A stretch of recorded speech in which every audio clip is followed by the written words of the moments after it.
Last week, federal prosecutors brought charges against 13 people for allegedly helping hacker group Anonymous carry out a string of cyber attacks in 2010. And today, the U.S. pushed forward with an arraignment of a few of those indicted. The defendants are being accused of taking part in something called Operation Payback, a group of attacks that took place between September 2010 and January of 2011, in which Anonymous initiated denial of service attacks on websites of major credit card companies, recording industry trade groups, and even a member of the rock band Kiss. The indictment against these individuals states Operation Payback targeted victims worldwide, including governmental entities, trade associations, individuals, law firms, and financial institutions, which Anonymous claimed opposed its stated philosophy of making all information free for all, including information protected by copyright laws or national security considerations. Our very own Andrew Blake was at one of the arraignment hearings in Virginia this afternoon and joins me now to discuss it a little bit more. Yeah. Andrew, thank you so much for coming on the show. Give us a little history, first of all, Operation Payback. This technically all went down last week, but can you give us a brief history? Yeah. It started back in late 2010, as you were saying earlier, and it's very similar to a couple other operations that have been waged by alleged members of Anonymous in the past, but the bare bones of it pretty much are a group of people. Who knows how many, a handful were indicted, but hundreds or thousands may have participated in this movement where they decided to target the websites of either corporations or government offices or any sort of entity that was litigating and trying to take down other people who were allegedly infringing on copyrighted material. Anonymous and a lot of people involved in like a free information movement and information activists and stuff like that generally oppose copyright law. Say it puts restrictions on knowledge and hampers innovation, really. So during a course of a couple of weeks and a couple of months, members of Anonymous took down the websites for the Recording Institute, Association of America, the Motion Picture Association of America, the U.S. Copyright Office, a handful of others.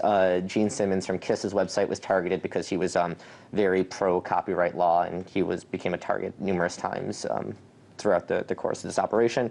And it came and went, and it ended in, like you said, January 2011, and now, lo and behold, more than 2.5 years later, we're seeing indictment unsealed, and today the arraignment of a couple individuals. Well, they're using the terminology denial of services. How do you distinguish that from, I guess, cyber attack or? Well, it's not hacking, for sure. It's not hacking. What a distributed denial of service attack or DDoS or DDoS, some people have equated it as a form of digital protest. Now, what it pretty much does is it sends a bunch of traffic to a website. Now, let's say there's a website you don't like. What's your favorite website? Putting me on the spot. I don't know. Okay. I'll just do the one I frequent most, Google. Okay, of course. Now, Google's going to be really hard to DDoS because Google is gigantic. But what you would do is you would set up a piece of software called a low orbit ion cannon. It's a custom-made software that's distributed for free around the world, super easy to use. And you type in google.com in there, and you push a button, and your computer starts sending a request to Google, just as if you were to go to google.com in your regular browser.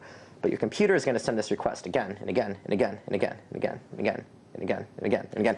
And if you have enough people doing this, not with Google, but if you do it with a smaller, let's say the RIAA or the MPAA or one of these other sites that were legitimately targeted, or Gene Simmons' website, which I'm sure is awesome, you overload it with traffic, and legitimate users, you just think of it as like a traffic jam. There's too much traffic, and you can't actually access the site. So by Anonymous targeting these sites with DDoS, all they did was kind of just crumble under the traffic, and legitimate users weren't able to access those sites. Oh, wow. And for waging an attack that did that, these individuals are now looking at 5 years each. Well, I want to talk a little bit more about them. Talk about what you saw. Who exactly was arraigned today? Okay, well, we're just a handful of people are involved. I just came back from Alexandria Eastern District Court up there.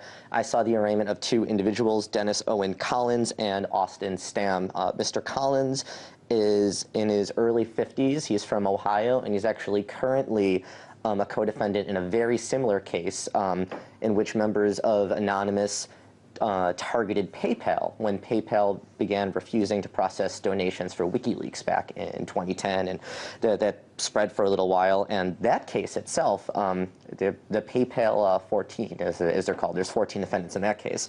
That's been going on for 2.5 years now, and still hasn't been resolved. So I think that's really significant because we're looking at this indictment here for the Payback 13 or 14, too many numbers going on. But the new case we're dealing with right now, for all we know, this could also take another 2.5 years, perhaps way longer. And then Mr. Stam, who appeared to be in his early to mid-20s, he's from Kansas, and just showed up today, said a couple of words. They were both arraigned, $25,000 bond. There's travel restrictions, internet restrictions for the individuals. And apparently a few others were also arraigned today in court, a different room, different judge. But this case is going to be going on for a while. I have a pretty good feeling. Indeed, an array of backgrounds from those that were charged for sure. This isn't the first time we've seen sort of these charges against online activists. How does this really fit into the sort of larger narrative, the larger crackdown on hacktivism? I mean, it's really difficult to really say if this crackdown is everything that you think it is, because there's so many different operations that we don't even understand that are happening. I mean, keep in mind that Anonymous had been knowingly, we're very aware that Anonymous was infiltrated by the FBI at least in 2010 and 2011. And there's one individual, Hector Monsiger, who went by the alias Sabu. He worked as an informant for the FBI and helped orchestrate a lot of these operations where the defendants in those cases have been convicted and have been sentenced to jail around the world. Like, he masterminded a giant conspiracy while working as an FBI informant. So is there really a crackdown? It's hard to say, because when the government's also creating these hacktivists and then putting them in jail, it's not really a crackdown if you're just arresting your own people, But there's still people involved in the movement, and I don't think, as long as people have an internet connection, they're going to want to talk about things and they're going to want to do things. And if the courts find it illegal, well, they're going to have to go to court, I guess. Absolutely. Well, thank you so much for coming down. We're going to continue following this case. We'll have you back on very soon. Thank you.